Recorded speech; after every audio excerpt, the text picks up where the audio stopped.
Welcome back, everyone. In this video, we have 3 goals. Goal number 1 is to show where to access the spline tool. Goal number 2 is to demonstrate how to add a spline to your landscape. And goal number 3 is covering some of the spline tool controls that you will want and need to know about. All right, first things first, I just wanted to let you know that between videos, I just did a little bit of painting update to this splines map here. I cleared my mud layer by coming under landscape paint. I right-clicked on my mud layer and said clear that layer. And then I also cleared my grass by coming under that same landscape paint mode, right-clicking here, clearing that layer. But I filled this all with some grass by right-clicking on my snow layer and choosing fill layer. Why snow? Well, why not? No, the reason I added snow is simply because when I add a spline here to our landscape, it's going to add a nice little contrast and make it easier to see. Okay, so how do we access the spline tool? This is under our landscape mode, although it's under the Manage tab. And with your Manage tab selected under your list of tools, you're going to want to come all the way down under the Edit Splines tool, the last one down. Okay, now before we start adding a spline to our landscape here, I want to make sure that I do this in my spline layer. I've reserved that specifically for splines. My base layer here, I'm saying I can paint in here. I can sculpt in here, but I cannot add, well, I could add some splines to it, but I don't want to. I'm going to reserve this specifically for sculpting and painting, and splines are going to go in my spline layer. Now, this is just good to know. You can reorder your layers here. If I left-click on my base layer here, and I drag up to the top, you see that little line up there? That's going to reorder my base layer atop my spline layer. So, boom, releasing left-click, there you go. Now, I want to be adding these splines to my spline layer, so let's make sure that we select that.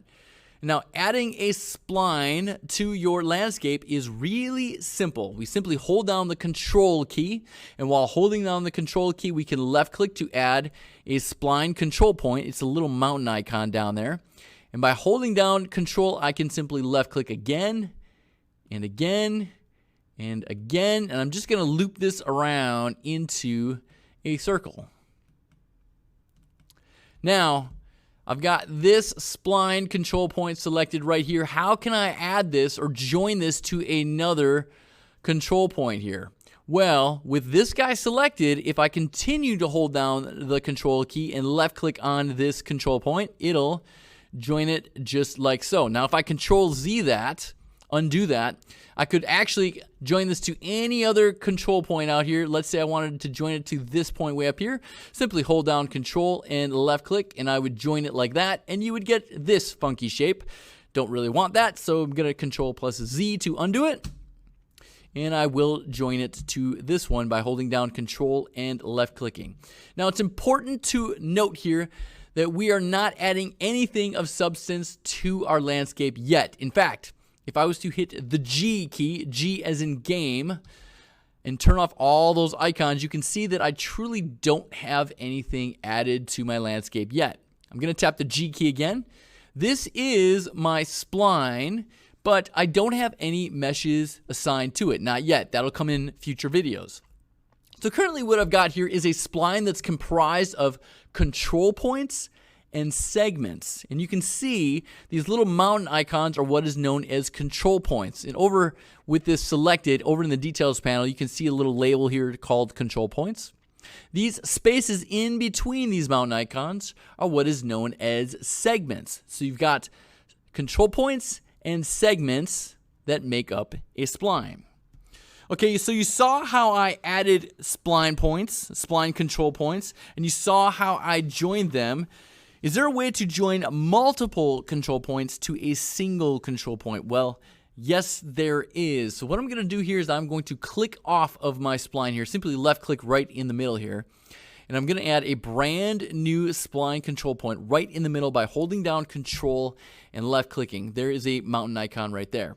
Now, if I wanted to join multiple things to this particular control point, like let's assume that this is a freeway encircling a city, and I wanted to have several roads flowing into this point, How can I do that? Well, I'm going to select a control point here. And I'm going to hold down the Shift key and select a control point here. Now I've got 2 of them selected. They're both highlighted a yellow color. It might be a little bit hard to see. And I'm going to hold down the Shift key and select this control point down here. So now I've got 1, 2, and 3 selected. Now if I hold down Control and I left click right here, it's going to join all 3 of these control points to this center control point. Here we go. Boom. Now again, there are no meshes assigned to this spline just yet. I just tapped the G key there. Tapped it again to make it all reappear, but that is how you can get multiple control points to join a single control point. Let me just hit Control Z to undo that. Okay, so what about these different spline segments here? Is there a way that I can split these and add control points in between them? Well, yes, there is. First way is if I don't have any control point selected, I'm just going to click in the middle here. And in fact, I'm going to delete this control point right in the middle. Don't need it. All I did was select it and tap the D key. Let's say I wanted to add a control point between these 2 right along this segment with nothing selected.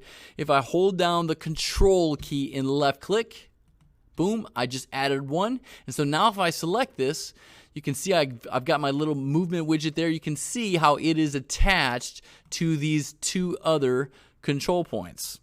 So that's one way to do it. Another way to add a control point along a segment is to select one control point.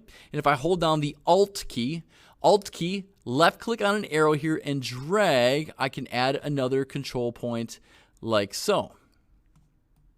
Now, one thing to note about any of these different control points is that you've got this translation widget. Now, if I tap the space bar, you can see that I can cycle between movement mode, rotational mode, and with this mode, I am actually able to grab these tangent handles and influence kind of the shape of the bend, if you will. So let me just go to movement mode here, and if I move one of these control points up, you're going to notice that the landscape tries to fill in underneath it. And I can try that with a few of these, like so. And I can actually tilt and curve these as well. So if I tap the space bar, I could rotate this a little bit, move that on up. And I could, of course, bring out the tangent handle there, shifter, if you will.